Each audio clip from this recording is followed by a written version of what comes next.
اعوذ باللہ من الشیطان الرجیم بسم اللہ الرحمن الرحیم۔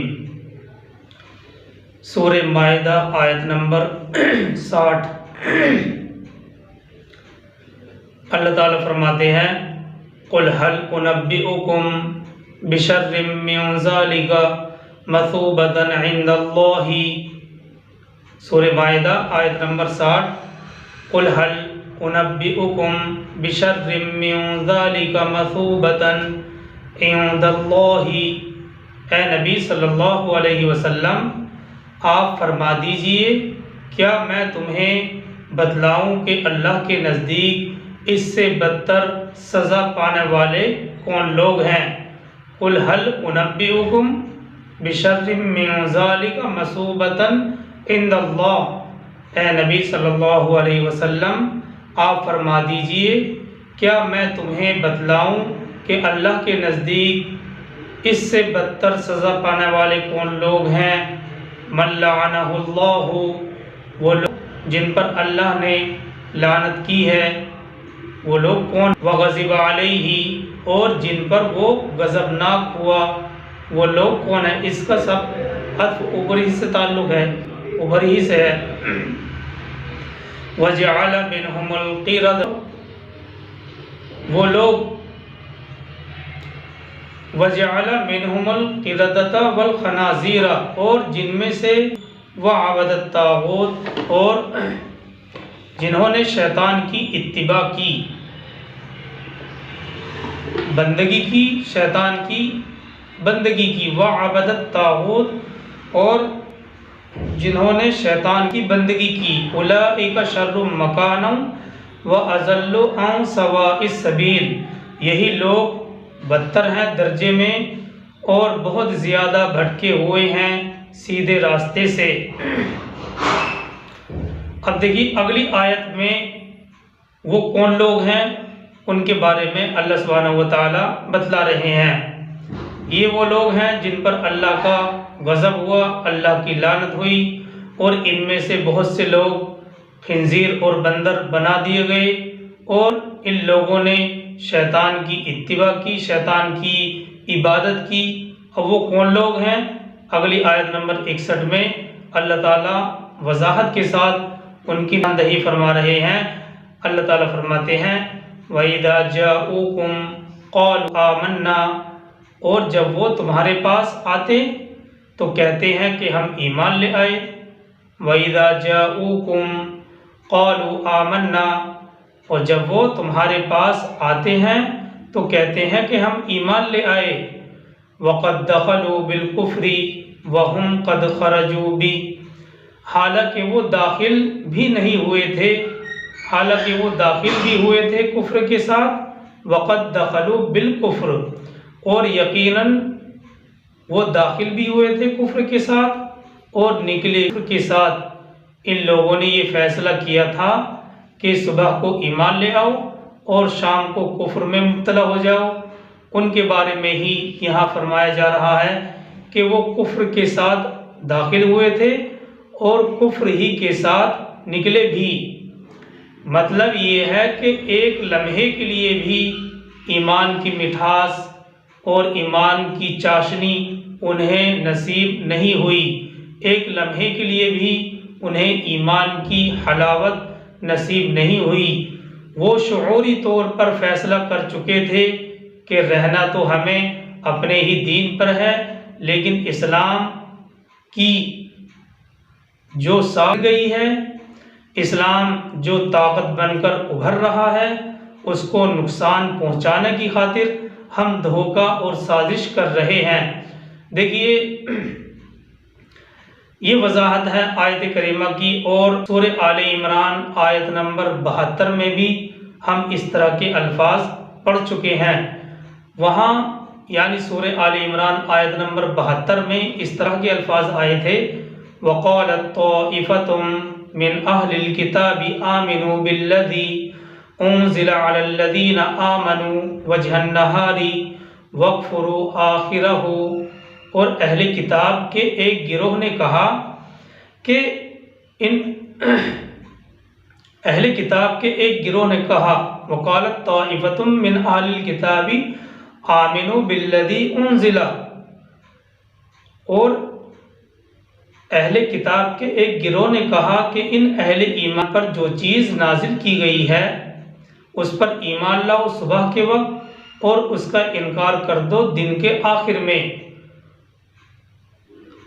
واللہ اعلم بما کانوا یکتمون، اس سورہ مائدہ آیت نمبر 61 کے آخری الفاظ ہیں واللہ اعلم بما کانوا یکتمون، اور اللہ خوب جانتا ہے کہ وہ کیا چھپائے ہوئے تھے۔ آگے چلتے ہیں آیت نمبر 62 کی طرف۔ اللہ تعالیٰ فرماتے ہیں وَتَرَى كَثِيرًا مِّنْهُمْ يُسَارِعُونَ فِي الْإِثْمِ وَالْعُدْوَانِ، وَتَرَى كَثِيرًا مِّنْهُمْ يُسَارِعُونَ فِي الْإِثْمِ وَالْعُدْوَانِ، اور تم دیکھو گے ان میں سے اکثر کو کہ وہ بھاگ دوڑ کر رہے ہیں گناہ اور ظلم اور زیادتی کے کاموں میں، وَالسُّحْتُ، اور حرام کھانے میں، لَلَبِسَ مَا كَانُوا يَعْمَلُونَ، بہت ہی برا عمل ہے جو وہ کر رہے ہیں۔ آیت نمبر 62 میں اللہ تعالیٰ فرماتے ہیں وَتَرَى كَثِيرًا مِّنْهُمْ يُسَارِعُونَ فِي الْإِثْمِ وَالْعُدْوَانِ، اور تم دیکھو گے ان میں سے اکثر کو کہ وہ بھاگ دوڑ کر رہے ہیں گناہ اور ظلم اور زیادتی کے کاموں میں، وَأَكْلِهِمُ السُّحْتُ، اور حرام کھانے میں، لَلَبِسَ مَا كَانُوا يَعْمَلُونَ، بہت ہی برا عمل ہے جو وہ کر رہے ہیں۔ آگے چلتے ہیں آیت نمبر 63 کی طرف۔ اللہ تعالیٰ فرماتے ہیں لولا ينهاهم الربانيون والأحبار عن قولهم الإثم وأكلهم السحت، کیوں نہیں منع کرتے انہیں ان کے علماء اور فقہا گناہ کی بات کہنے سے اور حرام کھانے سے۔ مائک کھلے ہوئے ہیں کسی کے، مائک بند کر لیجئے، بہت آواز آ رہی ہیں۔ آیت نمبر 63 میں اللہ تعالیٰ فرماتے ہیں لولا ينهاهم الربانيون والأحبار عن قولهم الإثم وأكلهم السحت، کیوں نہیں منع کرتے انہیں ان کے علماء اور فقہا گناہ کی بات کہنے سے اور حرام کھانے سے۔ آج ہمارے معاشرے میں بھی اکثر و بیشتر استاذ اپنے شاگردوں کو، پیر اپنے مریدوں کو حرام کھانے سے منع نہیں کرتے، کیوں کہ انہیں ان میں سے نذرانہ مل جاتا ہے، کہاں سے کمایا، کیسے کمایا، اس سے کوئی بحث نہیں ہے۔ حالانکہ اللہ والوں کا کام تو برائی سے روکنا ہوتا ہے، امر بالمعروف اور نہی عن المنکر کا فریضہ انجام دینا ہوتا ہے، یعنی بھلائیوں کا حکم کرنا، برائیوں سے روکنے کا فریضہ انجام دینا ہوتا ہے۔ لبئس ما کانوا یصنعون، بہت برا ہے وہ کام جو وہ کر رہے ہیں۔ دیکھیے قرآن کریم جو نازل ہوا ہے، 1400 سال پہلے قرآن کریم نازل ہوا، لیکن جب ہم قرآن کریم کا گہرائی سے مطالعہ کرتے ہیں، قرآن کریم کو گہرائی سے پڑھتے ہیں، تو ایسا معلوم ہوتا ہے کہ قرآن مجید ہماری حالت کو دیکھ کر گویا کہ ہم سے ہی مخاطب ہے، گویا کہ ہم سے ہی، ہم کو ہی توجہ دلا کر ہم ہی سے بات کر رہا ہے۔ اور یہ حقیقت بھی ہے، کیونکہ قرآن مجید قیامت تک کے لیے ہدایت اور رحمت ہے، اور ہم سب کے لیے رہنمائی کا ذریعہ ہے، اور اس قرآن کریم کے لیے سے ہم اپنی زندگی میں انقلاب پیدا کر کے اپنی زندگی میں تبدیلی لا کر دنیا اور آخرت کی کامیابی حاصل کر سکتے ہیں۔ جی ہاں، قرآن کو نازل ہوئے 4 سال ہو گئے ہیں، لیکن جب ہم قرآن کا گہرائی سے مطالعہ کرتے ہیں تو ایسا معلوم ہوتا ہے کہ قرآن ہمیں کو جھنجھوڑ رہا ہے اور ہمیں کو متوجہ کر کے، مخاطب کر کے بیان کر رہا ہے، اور یہ حقیقت بھی ہے، کیونکہ قرآن مجید قیامت تک کے لیے تمام انسانوں کے لیے ہدایت اور رہنمائی کا ذریعہ ہے۔ اس لیے اس کے ذریعے سے، اس قرآن مجید کے ذریعے سے ہم اپنی زندگیوں میں تبدیلی لا کر دنیا اور آخرت کی کامیابی حاصل کر سکتے ہیں۔ دوسری چیز آیت کریمہ سے یہ معلوم ہوتی ہے کہ علماء اور فقہاء پر عوام کے اعمال کی ایک ذمہ داری بھی ہے۔ حالانکہ آخرت میں کوئی کسی کا بوجھ نہیں اٹھائے گا، لیکن کیونکہ اللہ نے ان کو علم دیا ہے اور مذہب کے بارے میں یہ فوقیت رکھتے ہیں، تو اس آیت کریمہ کے الفاظ سے یہ بات معلوم ہوتی ہے کہ علماء اور فقہاء پر عوام کے اعمال کی ایک ذمہ داری بھی ہے۔ یہود کے مشائخ اور علماء کو اس پر سخت تنبیہ کی گئی ہے کہ وہ ان لوگوں کو برے اعمال سے کیوں نہیں روکتے، اور شمولیت کے لحاظ سے قرآن کے الفاظ عام ہوتے ہیں، تو اس میں صرف وہی لوگ خاص نہیں ہیں بلکہ یہ بات ہمارے لیے بھی ہے۔ تو مخاطب یہود کے مشائخ اور علماء ہیں، ان کو اس بات پر سخت تنبیہ کی گئی ہے کہ وہ لوگوں کو برے اعمال سے کیوں نہیں روکتے۔ دیکھیے اس جگہ اصل میں دو لفظ استعمال کیے گئے ہیں، ہمیں تھوڑا ان پر غور کرنا ہے۔ ایک ربانیون ہے اور دوسرا احبار ہے۔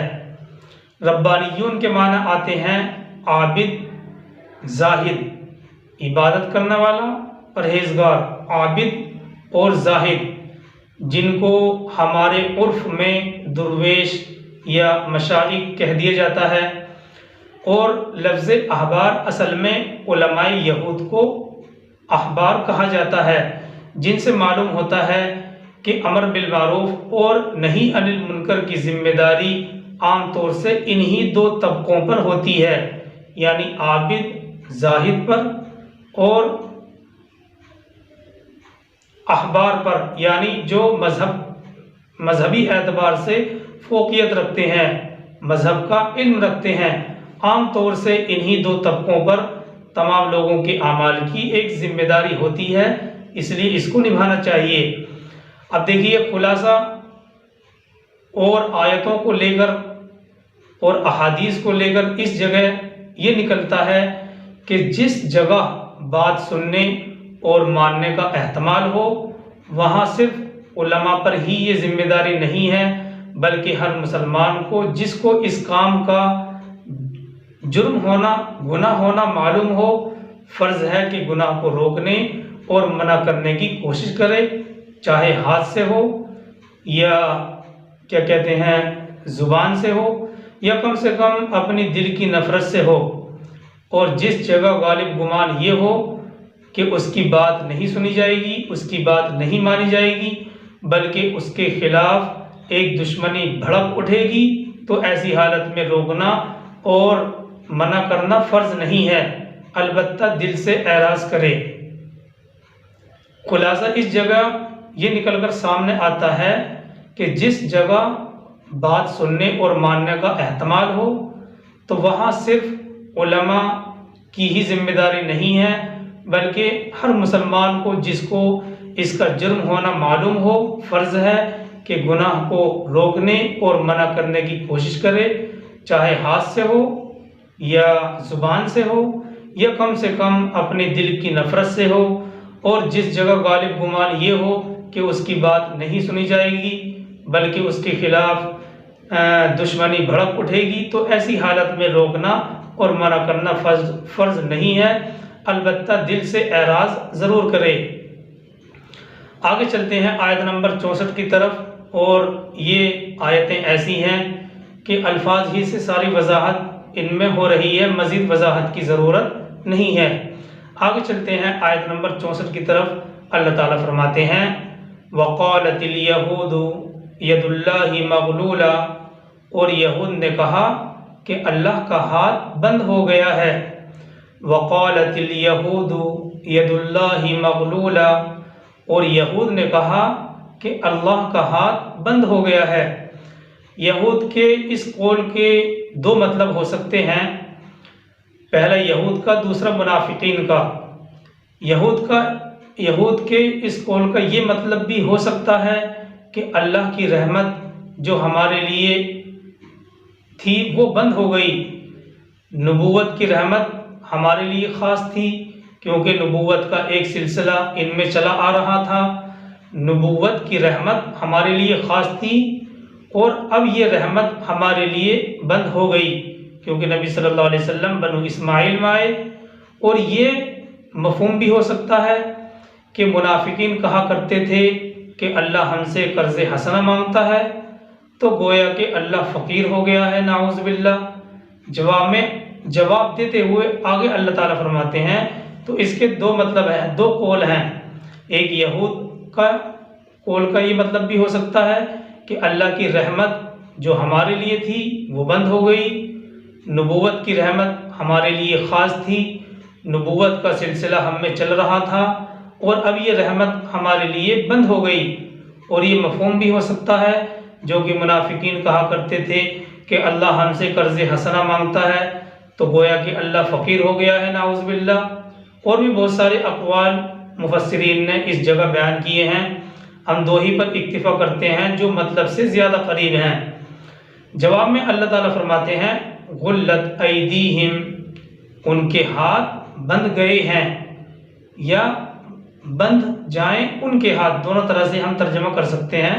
اللہ تعالیٰ فرماتے ہیں غلت ایدیہم، ان کے ہاتھ بند گئے ہیں، یا بند جائیں ان کے ہاتھ، یا بند جائیں ان کے ہاتھ۔ وَلُعِنُوا بِمَا قَالُوا، اور ان پر لعنت ہے اس کے سبب جو انہوں نے کہا۔ اب رہا اللہ کے ہاتھوں کا مسئلہ، آگے اللہ تعالیٰ فرماتے ہیں بل یداہ مبسوطتان، بلکہ اللہ کے دونوں ہاتھ تو کھلے ہوئے ہیں، ينفق کیف یشاء، وہ جیسے چاہتے ہیں، وہ جیسے چاہتا ہے خرچ کرتا ہے۔ بل یداہ مبسوطتان، بلکہ اللہ کے دونوں ہاتھ تو کھلے ہوئے ہیں، ينفق کیف یشاء، وہ جیسے چاہے خرچ کرتا ہے۔ آگے اللہ تعالیٰ فرماتے ہیں وَلَيَزِيدَنَّ كَثِيرًا مِّنْهُمْ مَا أُنزِلَ إِلَيْكَ مِن رَّبِّكَ طُغْيَانًا وَكُفْرًا، اور یقیناً اضافہ کرے گا ان میں اکثر کی سرکشی اور کفر میں، یعنی یہ بات اضافہ کرے گی ان لوگوں میں اکثر کی سرکشی اور کفر میں جو کچھ اے نبی صلی اللہ علیہ وسلم نازل کیا گیا ہے آپ پر آپ کے رب کی جانب سے، ما انزل الیک من ربک طغیانا وکفرا، اضافہ کرے گا ان میں اکثر کی سرکشی اور کفر میں جو کچھ اے نبی صلی اللہ علیہ وسلم نازل کیا گیا ہے آپ پر آپ کے رب کی جانب سے۔ یہ وضاحت بھی کئی بار آ چکی ہے، یعنی ضد میں آ کر انہوں نے اس حق اور سچے کلام کی مخالفت کی، اور مزید یہ کہ اللہ کی طرف سے جیسے جیسے جو احسانات بھی آپ پر اور آپ کے ساتھیوں پر، یعنی نبی صلی اللہ علیہ وسلم پر اور آپ کے صحابہ پر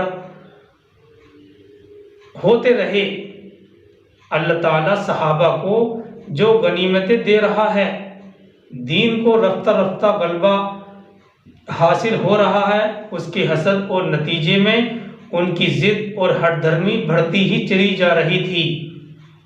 صلح حدیبیہ کے بعد تو خاص طور سے عرب کے اندر بہت تیزی سے یہ صورتحال بدلنا شروع ہو گئی تھی۔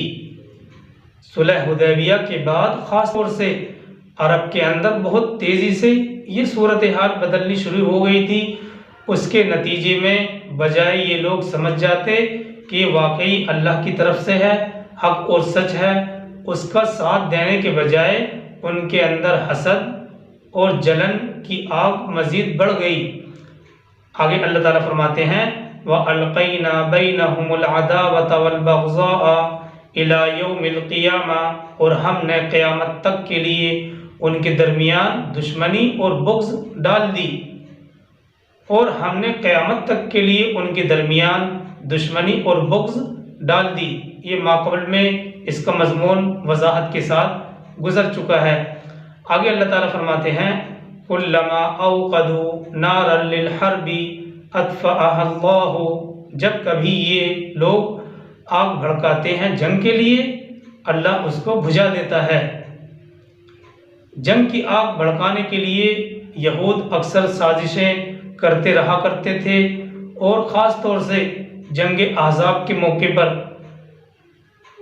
بلکہ جنگ احزاب تو انہی کی سازش کے نتیجے میں ہوئی تھی۔ وضاحت تو اس کی پوری سورہ احزاب پارہ نمبر 21 میں آئے گی۔ ہمیں خلاصے کے طور پر یہاں یہ سمجھنا ہے کہ جو جنگ احزاب ہے یہ ساری کی ساری انہی کی سازشوں کا نتیجہ تھی۔ جو مدینے کے یہود قبائل تھے، عرب کے لوگوں کے پاس جا کر ادھر ادھر وفد بھیج کر وہ لوگوں کو جمع کرتے تھے کہ آؤ تم باہر سے حملہ کرو، ہم اندر سے تمہاری مدد کریں گے۔ انہی کی سازشوں کے بارے میں فرمایا جا رہا ہے کہ جب بھی وہ جنگ کی آگ بھڑکاتے ہیں اللہ اس کو بجھا دیتا ہے۔ اور غزوہ احزاب کے موقع بھی ایسا ہی ہوا تھا، بڑی سخت آزمائش تھی، اور صحابہ کرام بھی شک میں پڑنے لگے تھے، اور کئی صحابہ نے یہ بھی کہا تھا، خود حضرت عمر نے کہا تھا کہ کیا اللہ کے نبی ہم حق پر نہیں ہیں؟